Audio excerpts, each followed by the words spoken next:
और कि यहाँ पर देख सकते हो कि सीपीयू के बारे में। तो सीपीयू इस तरह का होता है यहाँ पर, और मार्केट में बहुत सारे आपको अवेलेबल मिल जाएंगे, बहुत सारे यहाँ पर सीपीयू टाइप मिल जाएंगे आपको। वो भी मैं डिस्कस कर चुका हूँ यहाँ पर, और सीपीयू पहले भी मैं डिस्कस किया था, आगे भी डिस्कस करूंगा सीपीयू क्या होता है यहाँ पर। और उसके अलग अलग मॉडल होते हैं, तो P4 होते हैं यहाँ पर, P3 टाइप के भी होते हैं सीपीयू की। आज के जनरेशन के अंदर ड्यूल कोर होते हैं यहाँ पर, dual core i3, dual core i4, dual core i4 5 वगैरह। तो यहाँ पर सीपीयू जो बनाने कंपनी है वो दो ही तरह की यहाँ पे ज्यादातर कंपनी फेमस है, एक इंटेल कंपनी है और एक AMD करके कंपनी है। वो यही दो सीपीयू बनाती है। सीपीयू एक ऐसा डिवाइस है जो आप देख सकते हो कि हमारा सीपीयू जो है, तो इसके अंदर क्या हमारा मेन प्रॉब्लम होता है यहाँ पर।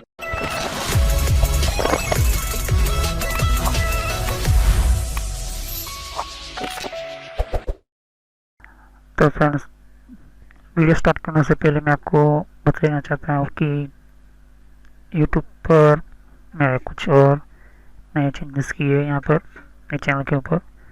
तो यहाँ पर आपको यहाँ आना है और यूट्यूब ओपन कर लेना है, या तो फिर आपके पास मोबाइल हो तो मोबाइल की एप्लीकेशन ओपन कर लेनी है। और फिर यहाँ पर लिखना है कंप्यूटर नॉलेज एंड ट्रेनर। तो ये जो एक मेरा नाम चेंज कर दिया है मेरे चैनल का, क्योंकि ये आपको बहुत ही अच्छी तरह से समझ में आए। तो पहले यहाँ पर देख सकते हो कि जैसे मैं ये एंटर करता हूँ नेम, तो मेरे सामने एक ये जो देख सकते हो कि सामने ये मेरा लोगो है चैनल का।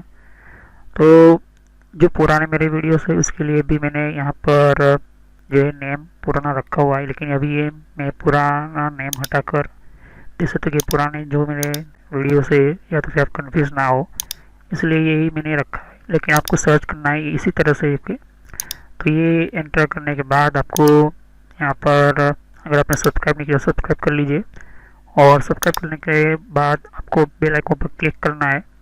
इससे जो भी मैं नई वीडियो अपलोड करूँगा आपको पता चल जाए कि किस टॉपिक पर है। और यहाँ पर प्लेलिस्ट पर जैसे क्लिक करोगे तो यहाँ पर आपको बहुत सारी प्लेलिस्ट के अंदर आपको मिलेगी। ओके, बहुत सारे अलग तरह की कोर्सेज मिलेंगे। प्लस यहाँ पर आप देख सकते हो कि बेसिक नॉलेज के लिए भी आपको मिलेगी। यहाँ पर आप देख सकते हो कि बेसिक कंप्यूटर्स के लिए। तो मेन जो चीज़ें हैं यहाँ पर देख सकते हो कि कुछ मैंने पहले आपको विंडोज 7 का बेसिक आपको प्लेलिस्ट ओपन करना होगा, लेकिन मैं यहाँ पर आपको बेसिक कंप्यूटर्स के ऊपर क्लिक करके बताता हूँ। तो ये जो है यहाँ पर थोड़ी सी जानकारी बताएगी किस तरह से ड्राइवर को इंस्टॉल करना है, विंडोज 7 के अंदर कौन कौन से फीचर्स है। जो नए कंप्यूटर को सीखना चाहते हैं या फिर उनको पता ही नहीं है कि क्या है यहाँ पर इन कंप्यूटर के अंदर, कंप्यूटर के सिस्टम के अंदर 7 विंडोज है, 8 विंडो 8.1 विंडो 10, इन सभी की मैंने प्लेस बना के रखी हुई है। प्लस मैंने यहाँ पर देख सकते हो कि यहाँ पर क्या ऑपरेटिंग सिस्टम है, किस तरह से इंस्टॉलेशन करना है, ये प्लेलिस्ट आपको मिलेगी। ओके, तो इस प्लेलिस्ट के अंदर भी आपको अलग तरह की इंफॉर्मेशन, ये इम्पोर्टेंट है आपके लिए। तो ये प्लेलिस्ट चेक कीजिए। सभी वीडियो पार्ट वाइज होती है, सभी वीडियो मेरी जो होती है वो इंफॉर्मेशन वाइज होती है।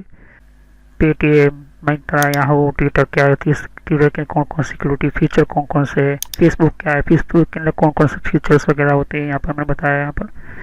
तो यहाँ पर आपको देख सकते हो कि और भी बहुत सारे आपको बेसिक कंप्यूटर यूज़र पर क्लिक करना है, यहाँ पर बेसिक कंप्यूटर नॉलेज के ऊपर, क्योंकि ये बहुत ही इम्पोर्टेंट है। और जब तक आपको कोई कंप्यूटर की नॉलेज नहीं तो आप बेसिक पे ही स्टार्ट कीजिए। ओके, तो ये इम्पोर्टेंट है आपके लिए, तो ये बहुत ही इम्पोर्टेंट है। ओके, तो चलिए हम वीडियो को स्टार्ट करते हैं।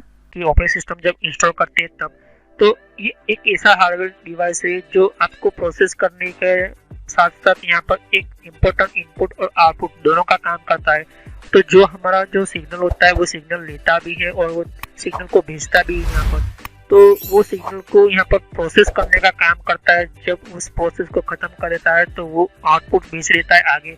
तो वो डेटा हो या फिर आपको, अगर आप कोई भी आप फोटो ओपन करते हैं या कोई भी फाइल ओपन करता हो, आप कोई भी सॉफ्टवेयर या फिर आप कोई भी आप फाइल ओपन करते हो यहाँ पर, तो वो प्रोसेस आप जैसे क्लिक करते तो वो मिली सेकंड के अंदर वो प्रोसेस कर लेता है। यहाँ पर वो चेक कर लेता है कि यहाँ पर ये प्रोसेस जो है आप यहाँ पर किस तरह से फाइंड कर लेता है। तो ये जो मिली सेकंड्स के अंदर काम करता है। अगर आप देख सकते हो कभी यहाँ पर कंप्यूटर स्टार्ट होने में बहुत ही टाइम लगाता है यहाँ पर, या तो फिर आपका कंप्यूटर जो है शुरुआत में स्टार्ट होकर वो बंद हो जाता है। तो इनका दो तरह के कारण होते हैं यहाँ पर। आपके सीपीयू को परफेक्टली डेटा जो चाहिए वो नहीं मिल रहा है यहाँ पर, क्योंकि जो कंप्यूटर जो है धीरे धीरे स्लो होता है। क्यों होता है? क्योंकि उसके ऊपर जो डेटा का लोड जो होता है वो बढ़ता है यहाँ पर। और दूसरी चीज की यहाँ पर सीपीयू जो है वो स्टार्ट होकर बंद हो जाता है यहाँ पर कंप्यूटर आपका।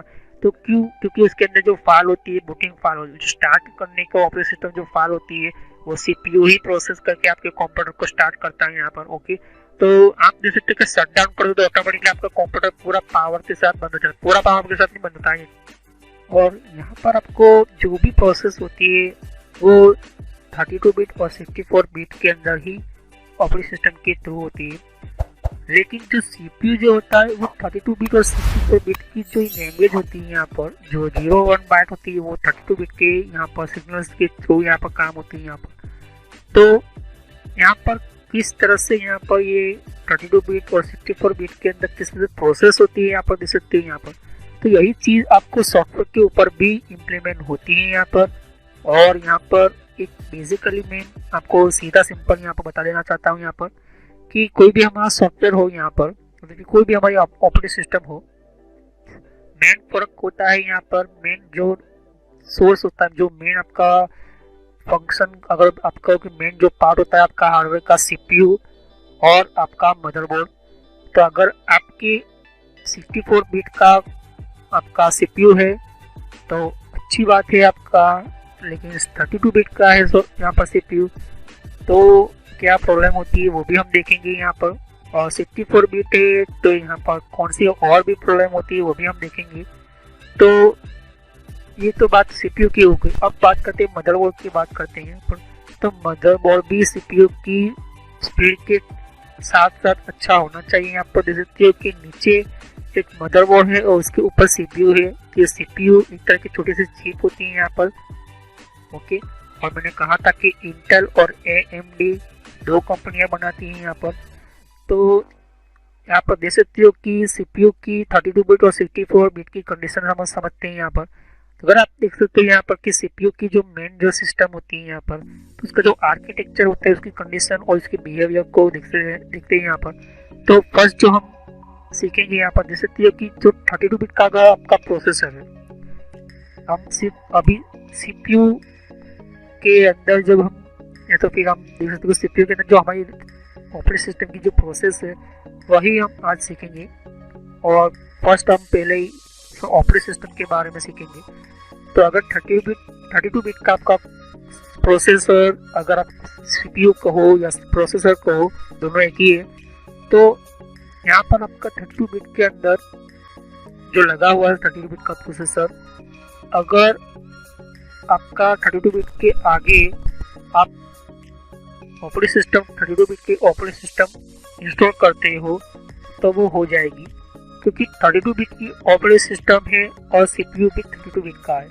लेकिन 64 बिट की ऑपरेटिंग सिस्टम इंस्टॉल करने जाओगे तो वो नहीं होगा, क्योंकि वो आउट ऑफ बिट के अंदर चला जाएगा, वो 32 बिट के अंदर काम नहीं करेगा, वो इंस्टॉल होने ही नहीं देगा। क्योंकि ये जो प्रोसेस जो होती है उसका जो आर्किटेक्चर जो है यहाँ पर, वो 64 बिट का कॉन्फ़िगरेशन, उसका जो सॉफ्ट सेटिंग्स, उसका जो ऑपरेटिंग सिस्टम जो है वो बिहेवियर उसको समझ में नहीं आएगा। 32 बिट जो ऑपरेटिंग सिस्टम का जो यहाँ पर सीपीयू हो या ऑपरेटिंग सिस्टम हो, तो ये 64 बिट नहीं यूज़ हो पाएगा 32 बिट प्रोसेसर के अंदर।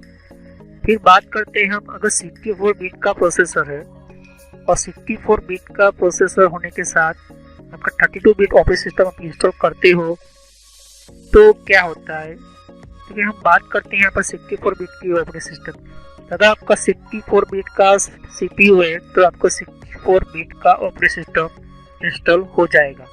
लेकिन यहाँ पर आप देख सकते हो यहाँ पर 32 बिट ऑपरेटिंग सिस्टम आप इंस्टॉल करते हो तो वो भी हो जाएगा। लेकिन यहाँ पर एक कंडीशन है, 64 बिट के अंदर आप ऑपरेटिंग सिस्टम इंस्टॉल करते हो तो वो हो जाएगा, लेकिन 64 बिट के अंदर 32 बिट का भी हो जाएगा। लेकिन जब 32 बिट का ऑपरेटिंग सिस्टम आप इंस्टॉल कर देते हो 64 बिट के अंदर, तो वो पूरा तरीके से आपका प्रोसेस जो है काम नहीं कर पाएगा, उतनी स्पीड नहीं मिलेगी और ना ही उतना आपका सॉफ्टवेयर जो होता है 64 बिट का ऑपरेटिंग सिस्टम के साथ सॉफ्टवेयर भी यहाँ पर उसकी कंडीशन लागू होती है। यहाँ पर उसकी जो हमारा मेन जो प्रोसेस होता है उसके ऊपर होता है यहाँ पर।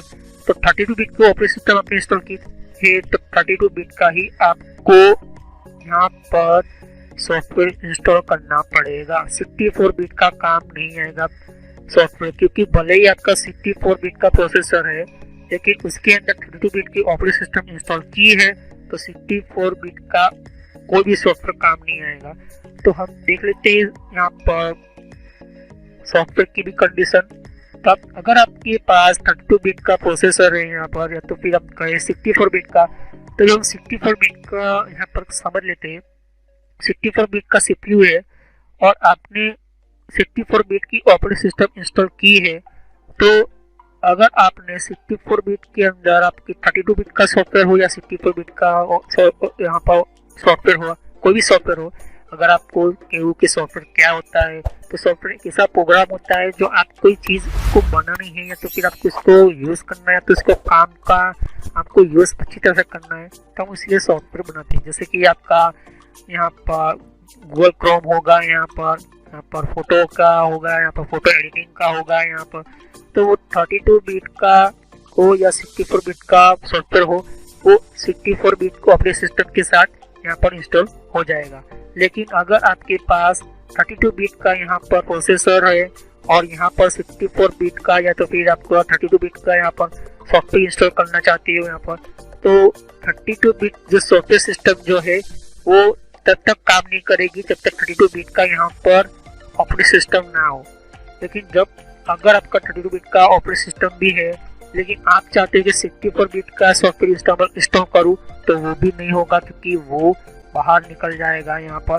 और यहाँ पर आप देख सकते हो कि जो भी आप इंस्टॉल करते हो यहाँ पर वो हमारी ऑपरेटिंग सिस्टम की यहाँ पर सीडी होती है, सीडी डीवीडी ड्राइव होती है यहाँ पर, और सीडी डीवीडी ड्राइव आपको इंस्टॉल करने से पहले आपको किस तरह से इंस्टॉल करना है वो भी मैं बताऊंगा। तो thanks for watching my video. देख सकते हो कि यहाँ पर और भी एक जैसे कि विंडो 10 के लिए भी अलग मैंने प्लेलिस्ट बना रखी हुई है। तो विंडो 10 के अंदर भी आप अलग अलग तरह की इन्फॉर्मेशन जैसे तो कि विंडोज 10 के अंदर भी तो विंडो 10 की भी आपको जानकारी मिलेगी यहाँ पर, डिफरेंट टाइप की अलग तरह की विंडो 10 की यहाँ पर सीरीज है। ओके, तो हर विंडो 10 के अंदर कौन कौन सी सेटिंग्स होती है, किस तरह की सेटिंग्स होती है, विंडो 10 के अंदर कौन कौन सी फीचर्स होती है, ये भी रखा हुआ है यहाँ पर। ओके, तो यहाँ पर आपकी विंडो 10 के अलावा कंट्रोल पैनल भी है। कंट्रोल पैनल के अंदर भी आपको जानकारी कंट्रोल पैनल क्या होता है। ओके, और आप देख सकते हैं कि कंप्यूटर हार्डवेयर का कोर्स आपको ये इम्पोर्टेंट है, ये अभी सीखिए, और कंप्यूटर नेटवर्क का भी कोर्स कंटिन्यू कर रहा हूँ यहाँ पर। ओके, तो जहाँ पर आपकी जिस फील्ड के अंदर आपको इन्फॉर्मेशन चाहिए, साथ ही मैंने जीमेल किस तरह से बनाना, जीमेल क्या है, Gmail port forwarding, Gmail system, Gmail ID, Gmail के अंदर क्लोनिंग किस तरह से करी जाती है, यहाँ पर जीमेल के अंदर किस तरह से हम लेबल क्रिएट करते हैं, यहाँ पर ये भी सिखाया मैंने यहाँ पर। ओके, तो आगे जाके आप देख सकते हो कि और भी बहुत सारे यहाँ पर वीडियो है विंडोज 10 के यहाँ पर। ओके, तो मैंने पेटीएम, मिंत्रा, याहू, ट्विटर क्या होती है, ट्विटर के कौन कौन सिक्योरिटी फीचर कौन कौन से, फेसबुक क्या है, फेसबुक के अंदर कौन कौन से फीचर्स वगैरह होते हैं यहाँ पर मैंने बताया यहाँ पर। तो यहाँ पर आपको देख सकते हो कि और भी बहुत सारे आपको बेसिक कंप्यूटर यूजर पर क्लिक करना है यहाँ पर, बेसिक कंप्यूटर नॉलेज के ऊपर, क्योंकि ये बहुत ही इम्पोर्टेंट है। और जब तक आपको कोई कंप्यूटर की नॉलेज नहीं तो आप बेसिक पे ही स्टार्ट कीजिए। ओके, तो ये इम्पोर्टेंट है आपके लिए। और कुछ में फ्रॉड कॉल वगैरह होते हैं, कुछ वेबसाइट, कुछ कमांड के अंदर क्या करना है, कम फायरवॉल किस तरह से यूज़ करना है, ये भी मैं बताया यहाँ पर।